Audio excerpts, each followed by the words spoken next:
Hi everyone! Welcome to Mystic Oracle Tarot PH. Mga lovely subscribers ko, salamat po sa walang sawang pag-support nyo sa akin. Your viewers, welcome as well.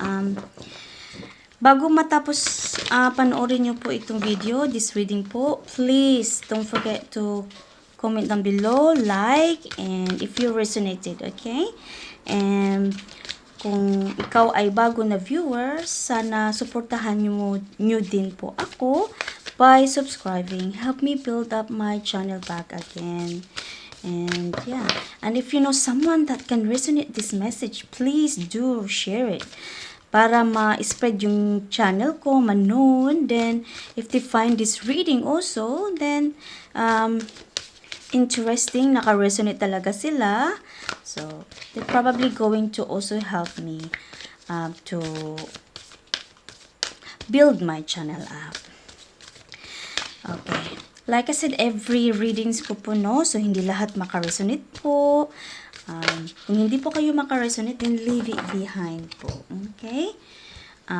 Kung maka-resonate po kayo, don't forget to comment down below. Okay? Now, I'm using the Feminine Divine Oracle. Okay? So, if you're interested to know this card, this Oracle card, so I will put this in the description, the name of this, okay? But I think that was the Divine Feminine Oracle. Yeah. Anyway, let's start and begin the reading na po, okay? Yung una yung message po.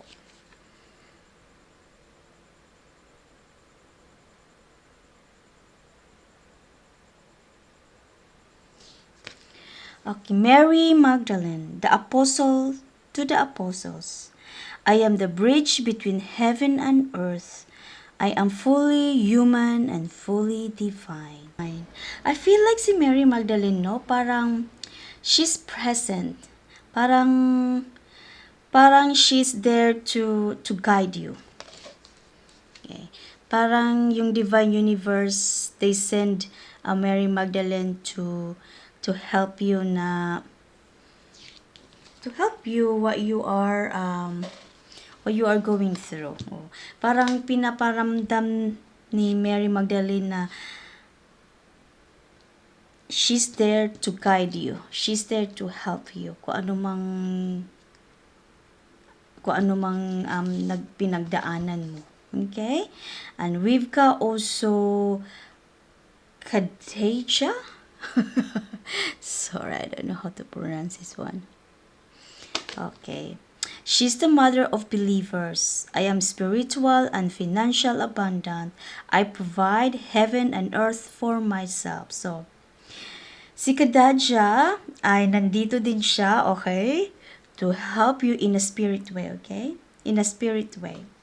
Nandito pa siya po para tulungan po kayo financially na maano na yung ano nyo po. If you are waiting financial, no, pera, she's here na to help you, to guide you. And she's also helping sa divine universe na tulungan ka na ibigay na ng divine universe. Okay? So, I feel like these three of them, okay, this is your last message. I feel like these three feminine divine oracle, no? Parang parang sinend ng universe para sa inyo, para to guide you. Tapos, in order na mag-guidean kayo in a proper way or in a good to stay in the path, no? They are there to help you para to push to na wag kang mag-give up. Nandito kami to help you, to guide you. Kasi ibibigay na yan ni Divine Universe, okay? So in order na mabigay talaga yan ng Divine Universe, nandyan sila sa iyo. Okay? Parang nagpaparemind sila sa iyo na nandito kami, call out lang. Sige, mag-ano ka lang. We're here to help you. Okay? We've got Thekla, the prophetess of true power. I call my power back from all times and all places. I am my own. See, you have the power. You have the power to believe na ano sila, na kaya mo yan sa sarili mo, okay? So, I feel like these three, divine feminine, no? Nandito sila para to remind you na all is not lost yet, okay? Sila din magbibigay ng tulong na ibigay na agad ng Divine Universe kung ano man yung hinihiling nyo. More on financial ito, abundant. Financial ito, yung yung energy niya, financial, pera. Okay? So nandyan sila, okay? Pinapa-remind din kayo ni Tekla na channel your inner strength. Channel your power. Okay? Hanapin mo.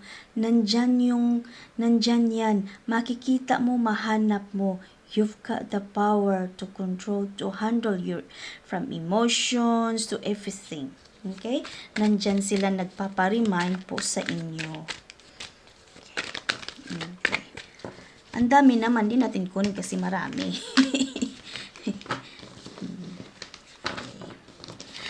Titingnan natin kung ano ang tarot message yun, no? Kasi feel ko talaga tungkol ito sa pera. May darating, malaki na pera ang paparating. Okay.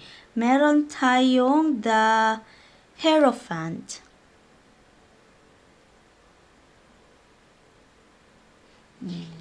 You have a strong na belief, no, na Divine Universe is there with you. Okay?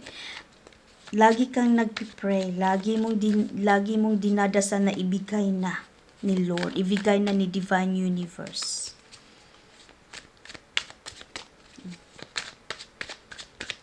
And to be honest with you, no, the Hierophant also, it's a progress tarot card as well. So, may na siguro. So, titingnan muna natin, okay? I feel like yung pera na yan na inaantay mo, no, parang nagpa-progress na siya, pero hindi mo pa alam. Okay?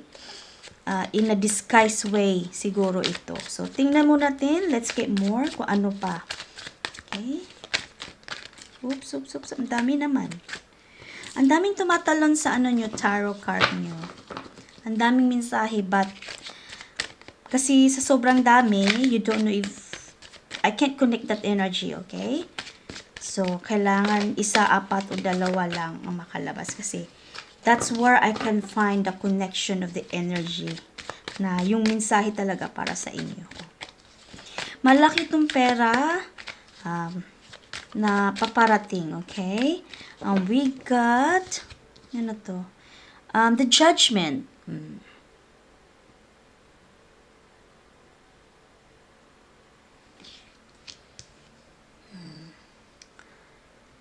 Ito ba tungkol sa like, it's sa past mo na matagal na to, something about past na abundance, na pera, inaantay mo. Medyo matagalan na to kasi past mo na to pero inaantay mo pa rin. Inaantay na maano na siya, mabigay na sa iyo, ma-release na ibibigay na talaga sa iyo. It's something to do with your past. Okay? Ano pa? Nagpa-progress na siya pero hindi mo pa alam. So, I feel like this is a divine timing. Kasi the Divine Universe, they're sending these three divine feminine to remind you that they are there to help you. Okay? They are there to guide you, to help you, to channel. Si Mary Magdalene naman ang nagcha-channel po sa mga prayers mo. Siya ang nagdadala ng prayers mo doon kang Divine Universe. Okay? And sabi naman po ni Kadeja na mag-believe ka lang talaga. Maniwala ka lang. Okay? You have the power to believe according to Tekla. Okay? You have the power to believe na parating na talaga. Huwag ka lang mawala ng pag-asa. Okay? Ngayon sinasabi ni Tekla. She's there to help you find your power. Okay?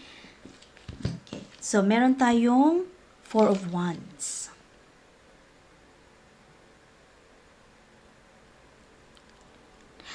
See? Blessing. Meron na talaga siya. Parating na siya. Celebration. Parating na siya. Ibibigay na sa iyo. Okay? It's a divine timing nga lang siya. Kasi, this is according sa divine universe na siya ang mag-decide kung kailan ba talaga ang perfect timing na makuha mo to siya. Basta masabi ko lang sa energy mo is, celebration, happiness, you will be overjoyed na makuha mo to siya. Okay? Makukuha mo siya. Okay, meron tayong the moon. You still, parang nag-ano ka pa rin, you're doubting yourself. Okay? You're doubting yourself na parang, hindi ko na makuha yan. Tagal-tagal na, parang give up na ako. Suko ka na, ganyan-ganyan, di ba? So, parang minsan nag-i-illusion ka na you're imagining something na, ina-imagine mo na nga, parang, I should have done it. I should have taken action this a long time ago. Because this is something to do with your past. The money, the abundance is. Okay? So, parang sinasabi mo sa sarili mo, nakipag-argue ka sa sarili mo na dapat pala ginawa ko na yung inaction ko na yan matagal na noon pa. Di ngayon, naabiso, na ano ka talaga, naabriyado ka pa. Kasi matagal na, hindi pa na release. But, I'm telling you, stop doing that, okay? Sabi ni Tekla, you've got the power, kasi napaprogress na siya eh. You've got the power na to manifest this. Kasi mahilig ka mag-pray, mahilig ka lagi mo to siyang dinadasal every night. So si Mary Magdalene doon, siya ang nagbibigay ng minsay kung ano yung pinipray mo. Dinadala niya doon kay Divine Universe. Kahit si Divine Universe, nakikita niya, naririnig ka niya. Okay? So, yun yung mensahe mo dyan, okay? You will be celebrating it kasi makukuha mo talaga siya. Okay? You just gonna have to find your inner strength, okay? Na manalig ka lang talaga. Yun yung sabi ni Tekla dyan, okay?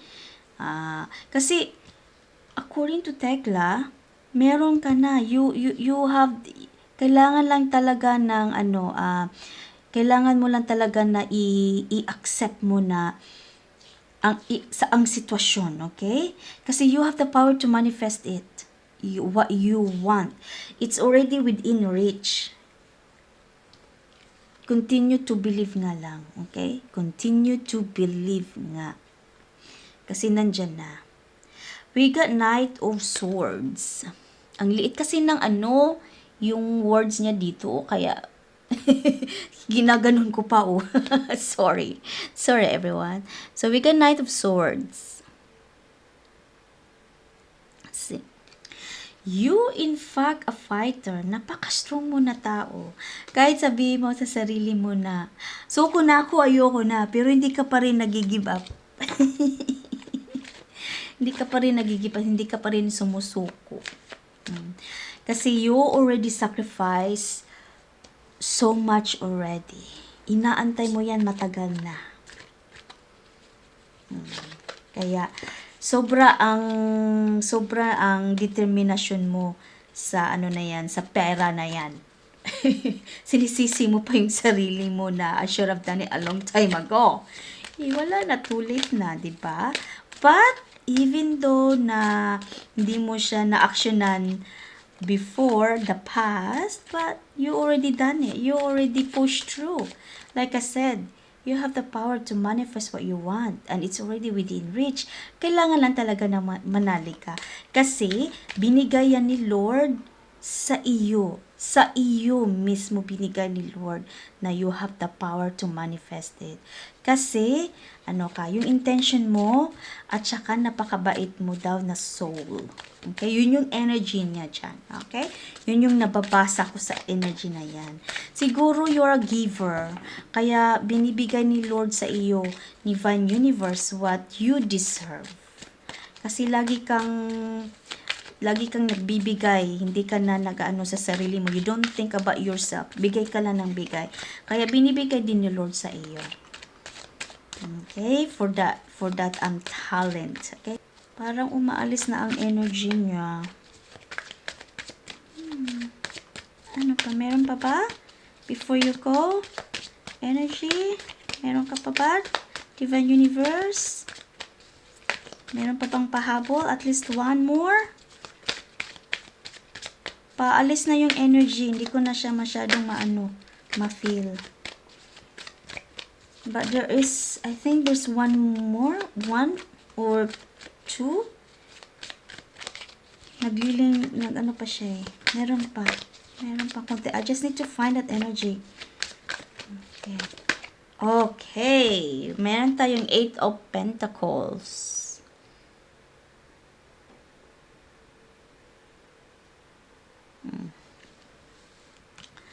You will get appreciate sa lesson mo na sa lesson na na-learn mo, no? You will get appreciate it.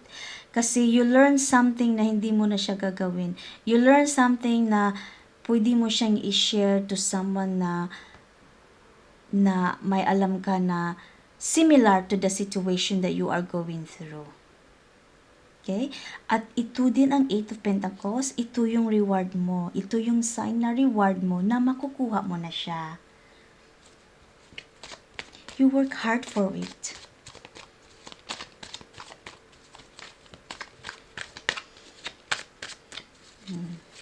Ano pa? Alam mo yung lesson na mo, no? That you learn, no? Parang iba-value mo siya. Kasi it's a really big deal that you went through. Hindi mo siya mawawala. That will be buried to yourself, to your consciousness, na yun ang na na experience mo, no? Yun ang mga experience mo sa going through that. Kasi you put it, matagal mo kasi itong inaksyonan eh, kaya na ganyan yan, natagalan. Okay? Okay, meron tayong 7 of Cups.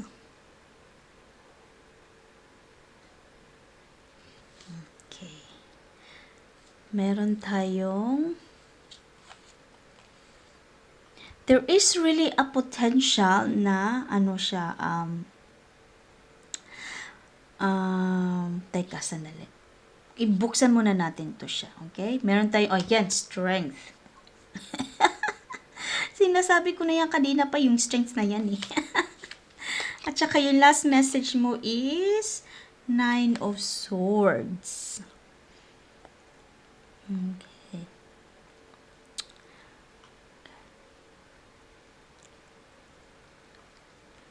Okay. For the 7 of Cups, ito yung yung kapirahan mo na area, no? Mag-i-improve once na makuha mo to siya. It's a dream come true na makukuha mo tong pera na ito. Malaki ito siya. It's a sobrang financial abundance na malaki na ito.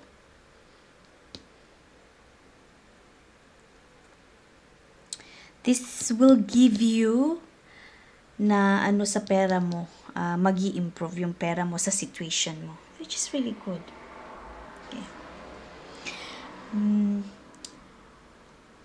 Strength. Patuloy mo lang daw. Magpatuloy ka lang daw mag-strong. Okay? Have courage naman. Okay? Patuloy ka lang. It's not just physical, ha? You need also to find your inner strength sa loob talaga. You have the power. You have the power to find that strength, okay? Na kaya mo pa yan, okay? Kasi palaban ka na tao eh. Sabihin mo lang sa sarili mo na ayoko na, suko ko na, pero nandyan ka pa rin. You're still expecting it. Nagdurusa ka pa rin kasi gustong-gusto mo talaga siya. Importante mo yan sa'yo kasi you deserve it. Sa'yo yan eh. Yung pera ay sa'yo yan. Hindi yan sa iba. Sa'yo talaga yan. Kaya, find your inner strength. You'll be okay. Huwag ka nang mag-alala. Ito na yung confirmation mo.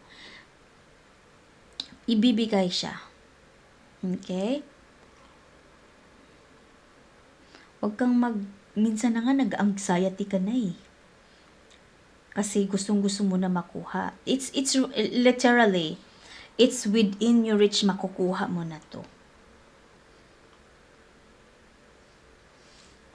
Tinitest ka lang pa ng konti. Okay?